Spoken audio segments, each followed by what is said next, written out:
Hvad så boys, vi er back med endnu flere reaktionsvideoer på kanalen. Som vi kan se, jeg har fået headset på i dag. Oh ja, det er fordi vi skal reagere på en video. Og der faktisk er lyd på, okay? This time, we do it.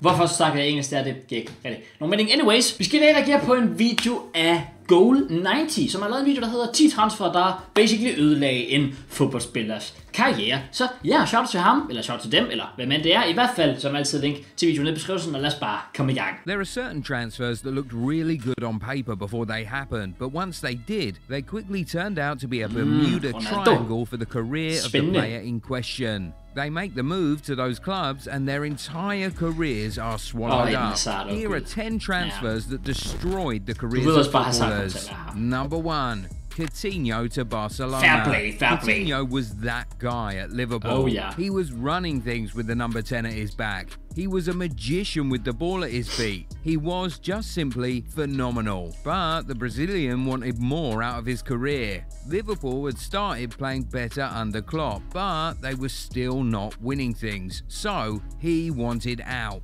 Barcelona were calling for him to fill the void his international teammate had left, and they had the money to pay. So he jumped ship. Brazilians had always succeeded at Barcelona. From Ronaldo to Rivaldo to Ronaldinho to Neymar. Oh, yeah. So he had nothing to fear. So he thought, but once he... Ja, det er fucking vanvittigt med Coutinho egentlig, det der med, at det var sådan meant to be. Han var fucking vanvittig i Liverpool. Altså, oh my days. Hvis der er nogen af jer, der ikke noget at opleve ham dengang, gør selv en tjeneste at se highlights derfra. Mwah! Fantastisk spiller. Barca har lige solgt Neymar for 500 milliarder kroner til fucking PSG. Tænkte, ja, lad os købe en anden brasiliansk spiller med flair. He joined, he quickly discovered that things were not the same. Coutinho, who was always given license to play a free role at Liverpool, was confined to the left wing at Barca, and that really stifled him. He tried and tried, but he couldn't succeed there. He just kept watching his value reduce by the day. Now he's at Aston Villa, not even able to get a starting shirt, and he probably occasionally thinks about what could have been had he remained at Liverpool. He probably thinks back to Klopp telling him that a statue would be built in his honour if he stayed. Anyway, he can surely still console himself with the fact that he managed to win a European treble during his loan spell at Bayern, and that's the only thing he would not have achieved had he remained at Liverpool. Altså det jeg tænker egentlig, fordi det der med, at det er så super ærgerligt, at han skifter jo lige inden Liverpool rent faktisk går ud og vinder Champions League, Premier League og så videre. Men man kan sige altid noget, at han i det mindste lige fik den her titel med Bayern, men sæt sig ned med søn, at han er ender op i Aston Villa, bro. Aston Villa. Number 2, Maguire to United. Den er faktisk spændende, den her. Den er spændende. Hands of time, he'd probably consider remaining at Leicester City. The big money move to United brought a lot of pressure with it, and as it appears, the Englishman cracked one too many times. Ærligt, hvad så helt jeg fucking rated Maguire, dengang han var i Leicester. Altså, jeg synes oprigtigt, han var en vanvittigt dygtig forsvarsspiller. Også fordi han var faktisk god med bolden. Det ser man ikke rigtig længere. Men ja, det er vildt på Since he moved to Manchester, he's been a victim of incessant abuse, ridicule, hate, and even bomb threats, all with nothing to show for it. He's still not won anything with United since he joined in 2019, and now that it seems like the club is back on the path of success, he's now being left out. Damn. Prøv lige over en ting. Vi kan ikke se Chelsea i det screenshot, bro. Yeah, anyways, let's back up with us. It seems like the club is back on the path of success. He's now being left out and might even be forced out of the club. And definitely, at this point, it's almost certain that no big club will be interested in signing Maguire. Yeah, Number 3, Hazard to Madrid. Hazard's story is very similar to Coutinho's. The Belgian left Chelsea so he could go and win the Champions League, only for Chelsea to win it before him. From the moment Hazard... I det mindste noget, han har ventet sæsonen efter med Real Madrid. Men stadigvæk. Fuck, hvor vil jeg gerne have set Hazard løft Champions League for Chelsea. Goddammit. Spain, things have just never clicked for him. If it wasn't a problem of being unfit, it was a matter of being out of shape, or the manager just not fancying him. Hazard to Madrid was just such a wrong move, because he could definitely have remained at Chelsea where the fans loved him and had gone on to become an all-time club legend. Det er the Madrid move... Stadig over som club legend. Lad os bare lige få sagt. Move really affected his form, even for Belgium, which ultimately led to a somewhat early retirement from international football. It's just hard to see Hazard getting another big transfer after Madrid. That is, if he doesn't even just consider hanging his boots up entirely. Number 4. Kaká to Madrid. Kaká was one of the best players in the world when he made that big money move from Milan to Madrid in 2009. He had just received the Ballon d'Or 2 years prior and was still in very fine form. But the transfer to Spain did a number on him. There were too many superstars in the team, and that probably came with all sorts of pressure and misunderstanding in the dressing room. Kaká would eventually seek a move back to Milan without having done much at Madrid. But his second stint at Milan was nothing like the first. He ended up spending just 1 season there before then moving to the US, where he ended his career. Number 5. Altså, igen, man tænker, kæmpe signing. Gå kun den her vej. Han var vanvittig i Milan. Vandt literally en Ballon d'Or. Og så, ja, jeg kan huske, det var lige omkring der, hvor jeg også begyndte virkelig at følge med i fodbold, og jeg så, at man troede meget, hvor Kaká var der. Og for mig, som ikke rigtig havde oplevet Kaká før super meget, var det vildt at se ham. Altså, alle bare taler om til at være Kaká, var bare sådan the shit.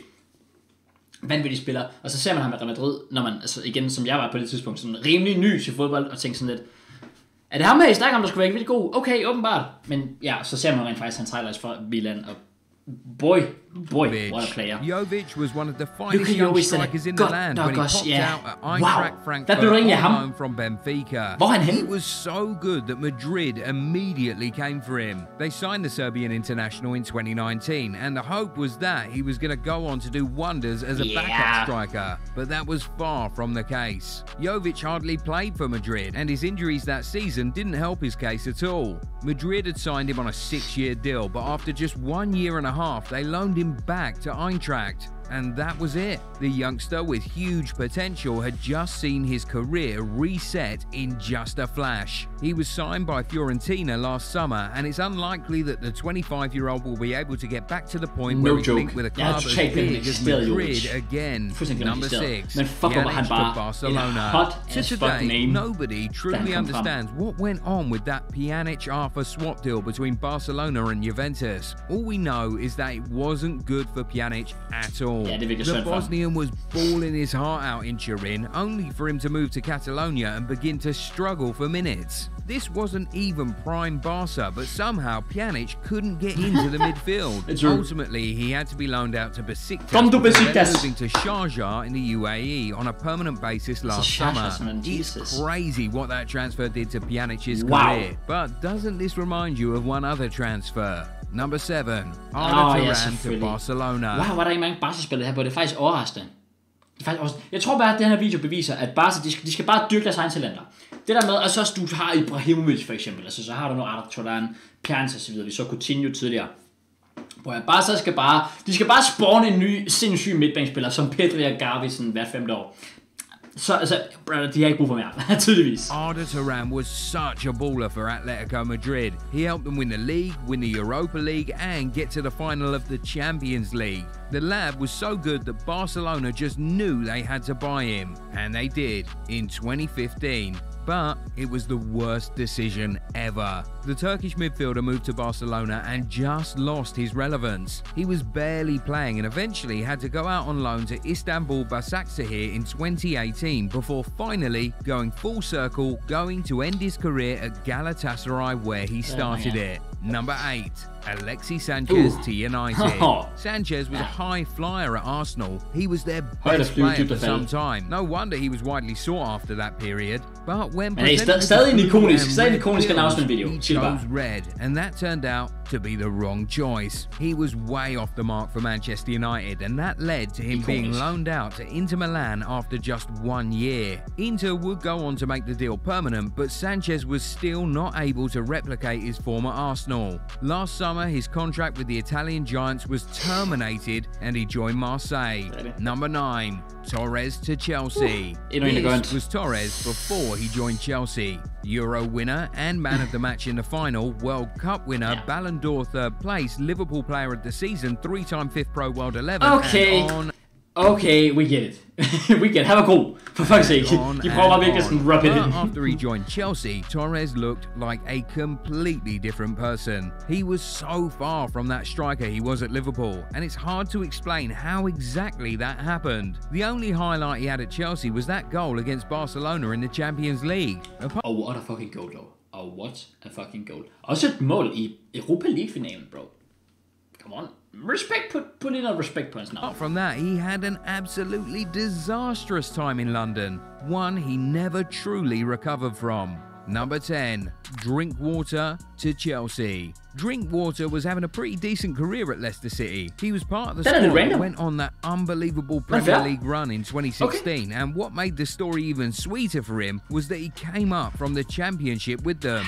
But in 2017, he decided that the fairy tale had come to an end. Chelsea had come calling, and he was going to answer. And he probably thought that there was nothing to fear. Kante had made the exact same move only a season prior and won the league as the best player, so he was sure it'd be fine. But Og så også lidt niveauforskel på de to, men he turned out to be far from fine. His first season was hampered by injuries, and then in his sophomore season, Chelsea had signed a new coach who didn't fancy him one bit. He made only one appearance in all competitions that season, so he had to be loaned out, and that was only the start of a whole journey. From Burnley, he went to Aston Villa, then to Kasimpasa in Turkey, then to Reading. After his loan tours, his time with Chelsea had finally come to an end. Right now, Drinkwater is without a club, and he has been without a club since June. Anyway, which of these transfers would you say caused the biggest damage to the player's career? Let us know in the comments. Ja, I hørte ham, gutter. Svar på spørgsmålet, det vil jeg også gerne høre faktisk nede i kommentarfeltet. Hvem synes I, som ikke var med i videoen her, der fik deres karriere ødelagt? Den her Drinkwater, den er, altså, ja, det ved jeg ikke. Jeg rated ham måske bare ikke så højt, altså han var jo decent i Leicester, men altså, ikke lige Kanté-level, vel? Men stadigvæk, fair play, fed liste, så shout-out til, som sagt, Golden 90, som der er link til nede i beskrivelsen. Og vel, tjek dem ud, og jeg vil ikke sige en tak for det alle sammen. Peace out.